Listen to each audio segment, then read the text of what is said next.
Dari Abdullah bin Umar radhiyallahu an dari Rasulullah sallallahu alaihi wasallam sabdanya, "Wahai kaum wanita, bersedekahlah kamu dan banyak-banyak istighfar, yakni mohon ampun, kerana aku melihat kebanyakan isi neraka ialah kaum wanita." Seorang wanita yang cerdas lantas bertanya, "Apa kesalahan kami ya Rasulullah? Makanya kami kebanyakan penghuni neraka."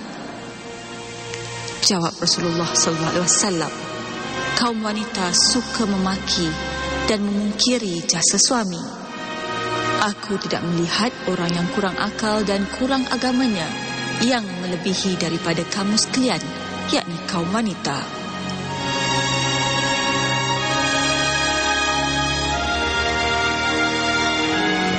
Assalamualaikum warahmatullahi wabarakatuh.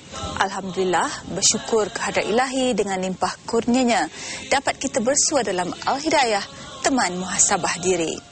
Selawat dan salam ke atas junjungan besar Nabi Muhammad SAW, kaum kerabat, para sahabat, muslimin dan muslimat yang dirahmati Allah sekalian. Saudara, firman Allah Subhanahu Wa Taala dalam surah At-Tin ayat 4 hingga 6 yang bermaksud, "Sesungguhnya kami telah menciptakan manusia itu dalam keadaan yang paling baik. Kemudian kami kembalikan dia dalam darjat yang paling rendah, kecuali orang-orang yang beriman dan beramal soleh. Maka bagi mereka ganjaran yang tidak terhingga." Melalui segmen Mencari Berkat hari ini, apa kata kita ikuti sambungan perbincangan amalan ibu ketika hamil bahagian terakhir yang akan disampaikan oleh yang berbahagia Dr. Halina Haliza Siraj.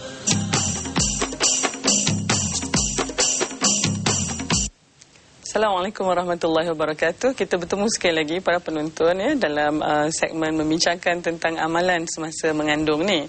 Kita dah bincangkan tentang amalan yang harus menjadi habit ataupun tabiat yang baik ya semasa kehamilan trimester pertama. Hari ini kita bincangkan pula tentang apabila berada di pertengahan kehamilan, iaitu 3 bulan yang kedua ya puan-puan. 4 bulan, 4, 5 dan 6. Ketika ini selalunya orang yang hamil tu dia dah hilang dah rasa muntah-muntah dia tu ya, maknanya dah makin berkurangan ya, dan ketika ini anak pun dah mula rasa pergerakannya ya, dan selalunya kita dah mula merasa agak selesa dengan kehamilan kita tu ya. Kebanyakan daripada kita pun orang kata perut tu dah mula membesar ya. Kalau misalnya biasa keluar pergi kerja pakai uniform tertentu, sekarang ni macam kalau jururawat saya, dia masa ketika ini dia dah kena tukarlah baju dia ya kepada yang lebih longgar ya. Dan ketika ini selalunya wanita itu merasa ringan ya, masa yang kita selalu lihat mereka rasa selesa dengan kehamilan tu. Nah, amalan yang penting ketika ini adalah terus bertemu dengan doktor sebagaimana yang dijadualkan. Pemeriksaan ultrasound ya dilakukan ketika ini supaya melihat sama ada anak tu normal atau tidak ya. Dan jagaan pemakanan masih menjadi satu yang penting. Rehat secukupnya. Kalau perempuan tu yang jenis bekerja selalu kena berdiri tu, bila ada masa saja duduk, perempuan tolonglah duduk ya. Jangan terlalu banyak orang kata melakukan aktiviti-aktiviti yang memenatkan kita ya. Dan ketika ini senaman yang ringan harus diteruskan. Janganlah bila dah hamil tu tak boleh duduk ajalah pun tak boleh juga ya. Dan ketika ini kita lihat amalan-amalan seperti doa ya, seperti bacaan Al-Quran kena diteruskan ya. Dan saya sukalah nak menasihatkan banyaklah baca surah Luqman pula ketika ini ya. Kerana dalam kita lihat dalam surah Luqman itu dia banyak memberikan kata pengajaran ya kepada anak tu, dan kita niatkan supaya anak kita yang di dalam rahim tu mendengar ayat-ayat ni. Mungkin ada yang bertanya, boleh dengar ke doktor ya, mengikut kajian ya, anak-anak janin dalam kandungan ini sebenarnya boleh distimulasi atau dirangsang ya dengan muzik ataupun bacaan Al-Quran ini. Dan kalau kita lihat ketika ini, saya suka menasihatkan terutamanya kepada pasangan suami isteri yang baru nak menimang cahaya mata sulung, hadirilah kelas-kelas antenatal ya, ataupun kelas-kelas yang dianjurkan ya oleh hospital ya, yang akan memberikan orang kata sedikit tunjuk ajar ya mengenai kehamilan tu, dan penjagaan anak, ya, kerana maklumlah belum ada pengalaman. Yang dah ada 2-3 anak pun kalau nak pergi pun tak apa, ya, sekadar untuk menambahkan ilmu. Nah, dalam bahagian ini juga saya ingin menarik perhatian bahawa bila kita kata amalan semasa mengandung ini bukanlah hanya untuk orang perempuan. Si bapa tu pula, bakal bapa tu juga banyak yang dia kena lakukan. Pertamanya banyakkanlah melakukan amalan sunat, ya. Macam sembahyang solat tu janganlah solat fardu aja, ya. Tambahlah solat nawafil ataupun solat sunat, ya. Banyakkanlah berpuasa Isnin dan Khamis, ya. Satu lagi, kalaulah tuan-tuan ni merokok, inilah masa terbaik untuk berhenti merokok, ya. Cubalah bayangkan tuan-tuan, ya, isteri tuan-tuan tu tengah hamil, ya. Bukan saja dia seorang, ada bayi lagi yang sedang berkembang di dalam rahim tu. Ini tuan duk merokok je kat tepi tu, ya. Dan sebenarnya banyak kajian menunjukkan bahawa wanita yang hamil dan terdedah kepada asap rokok ini mempunyai banyak lagi komplikasi kesihatan, ya. Antaranya dia mungkin pucat, ya, sepanjang kehamilan tu. Saya tak tahulah kenapa dia pucat tu, ya. Kajian itu tidaklah menunjukkan kenapa dia pucat. Adalah yang mencadangkan bahawa kemungkinan bapa ni duk beli rokok aja. Jadi makanan ibu mengandung ni tak berapa diutamakan. Saya rasa bukan tidak begitulah, kan. Tapi inilah masa yang paling sesuai untuk para bapa berazam berhenti merokok, ya. Kalau nak merokok sangat-sangat pun saya nasihatkan merokoklah dalam botol. Biarlah asap tu kena kat tuan sendiri, janganlah kena kat isteri yang sedang hamil tu, ya. Doa bacalah bersama-sama. Kalau boleh bacalah surah Luqman tu bersama-sama. Bagi tuan-tuan baca, isteri tu duduk di depan, ya. Kadang-kadang tu bagi isteri je baca tak boleh juga, ya. Terutama isteri ketika ni perut dah makin membesar, dah mula semput, ya, nak menghabiskan surah Luqman tu kadang-kadang rasa macam tak larat dah. Jadi mintalah sangat para suami boleh bersama dengan isteri untuk membaca doa ini, ya. Membaca Al-Quran, banyakkan bersedekah, ya. Ketika inilah murahlah hati, ya. Banyakkan bersedekah dengan siapa yang memerlukan. Teman-temankanlah isteri itu ke klinik, ya. Tunggulah, ya. Ambillah cuti sekejap. Sebab, ya, sokongan tuan-tuan perempuan ini adalah merupakan suatu yang amat orang kata bererti dan berharga kepada isteri tuan-tuan. Bayangkan, ya, yang dikandung itu insya-Allah bila lahir saja dibin dan bintikan dengan nama bapanya, ya. Orang kadang tu tak tahu pun siapa ibunya. Sampailah anak kita tu mungkin, ya, kembali ke rahmatullah, masa di jenazah dikebumikan, ditalkinkan, masa itulah baru anak tu dibin-bintikan si ibunya. Tetapi lahirnya saja anak tu nanti, bapa itulah nanti yang akan, ya, meletakkan namanya di belakang nama anak itu. Dan saya rasa amat penting, ya, sekiranya suami memberikan sokongan yang tidak berbelah bagi kepada isteri yang sedang hamil ini. Kita berhenti sebentar. Assalamualaikum, kita bertemu sekali lagi tuan-tuan dan puan-puan, ya. Kali ini kita membincangkan tentang amalan ketika hamil, terutamanya bagi mereka di peringkat akhir kehamilan, iaitu 3 bulan yang terakhir tu. Ini maknanya masuk 7 bulan ke atas. Sebagaimana yang kita tahu ketika ini, ya, sudah begitu hampir dengan kehamilan, dengan kelahiran, dan selalunya si ibu ni akan rasa berdebar-debar, ya. Tak tahu sama ada selamat ke tidak, di mana dia nak melahirkan anak, ya. Ada antara wanita yang hamil ini yang diceritakan pada saya, dia cukup bimbang kalau tak sempat sampai ke hospital, ya. Beranak kat dalam kereta ke doktor, ya. Jadi inilah semua kebimbangan yang akan dialami oleh seorang wanita itu apabila sudah hampir dengan kelahiran, ya.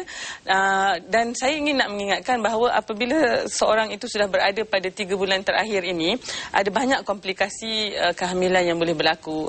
Antaranya darah tinggi atau apa yang kita panggil pre-eclampsia, yang ini boleh menjadi satu keadaan yang boleh mengancam nyawa, ya, sekiranya tidak dikesan dan diubati awal. Wanita itu mungkin boleh pucat, ya, kerana sekarang ni dia sudah melalui kehamilan tu dah hampir sampai ke penghujungnya. Mungkin juga mengalami pendarahan, terutamanya kalau uri itu berada di bawah, ya. Kita juga ada wanita yang mungkin didapati berlebihan gula di dalam darahnya, ya, kencing manis atau diabetes mellitus. Ini semua kalaulah nak dapat ketika ini, ya, ketika orang kata 3 bulan terakhir ini, wanita itu sudah pun mula mengalami komplikasi berikut. Jadi oleh sebab itu sebabnya kita nasihatkan para wanita ini untuk lebih kerap pergi berjumpa dengan doktor. Kalau dulu sebulan sekali, sekarang sudah jadi 2 minggu sekali. Kalau dah lepas 36 minggu tu, selalunya kita tengok seminggu sekali. Ya. Ketika ini pula, ya, saya rasa apa yang penting adalah sokongan emosi. Wanita ni sebenarnya dah dah hamil, ya, dah berat nak pergi kerja, malas, ya, dan sering rasa macam seolah-olah kadang-kadang tu semangat dia tu dah semakin menurun.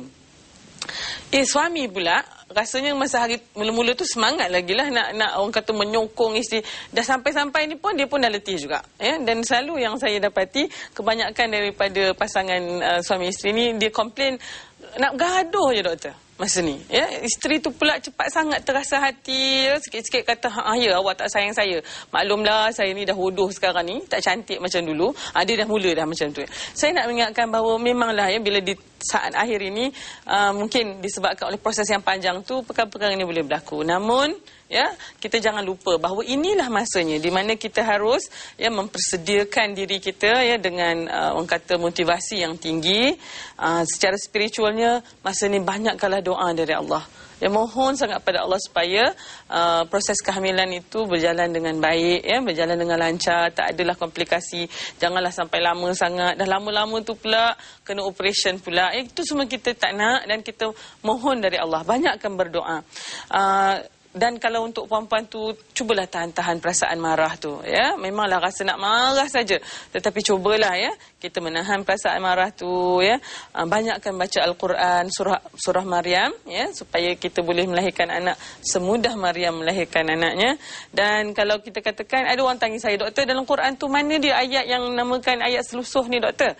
Ya, jadi saya rujuk-rujuk, rupanya dalam surah An-Nahlu ayat 78, ya, yang ini a'udzubillahi minasyaitonirrajim, wa min butuni ummahatikum la ta'lamuna syai'a wa ja'ala lakumus sam'a wal absara wal af'idah, ya, la'allakum tashkurun. Nah, ini ayat ni surah An-Nahl ayat 78 adalah ayat yang selalu digunakan untuk selusuh, ya, maknanya dan Allah mengeluarkan kamu dari perut ibu kamu dengan keadaan tidak mengetahui sesuatu pun, dan ia mengurniakan kepada kamu pendengaran, penglihatan dan hati, itu akal fikiran, supaya kamu bersyukur.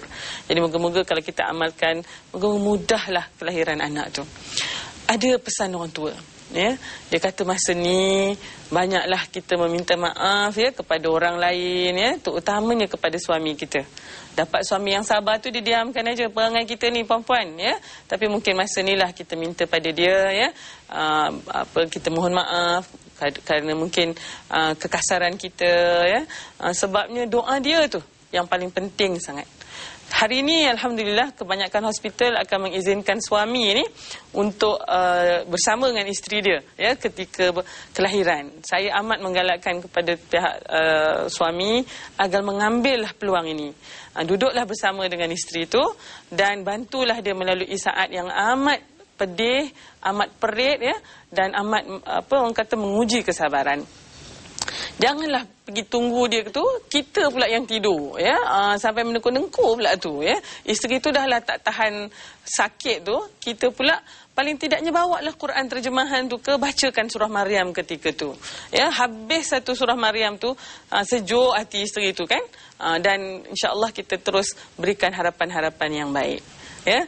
Ada juga para suami ni mula-mula tu nampak kemain apa orang kata berani lagi, ya. Tetapi bila dah dalam tu, ya, dia tengok isteri tu dah makin lama makin sakit, lama pula tu dia tanya kat doktor, doktor, lama lagi ke ni? Itulah saya nak ingatkan kepada tuan-tuan, memanglah, ya, kelahiran itu satu proses yang panjang. Sekiranya kita tidak ada kebergantungan kepada Allah Subhanahu Wa Taala, ketika inilah kita selalunya orang kata hilang punca, ya, dan mungkin macam orang kata tak tahu nak buat apa, ya. Dan insya-Allah kami sebagai doktor ni akan mencubalah untuk memudahkan proses itu, tapi segalanya terpulang kepada Allah. Ya, dan saya ingin mendoakan kepada semua yang hamil ketika ini, semoga Allah memberikan kekuatan, dan insya-Allah, ya, akhirnya akan lahirlah seorang insan yang soleh dan bertakwa, yang mana kita, ya, diberikan Allah anugerah yang sebegitu besar dan sebegitu hebat. Sekian dulu.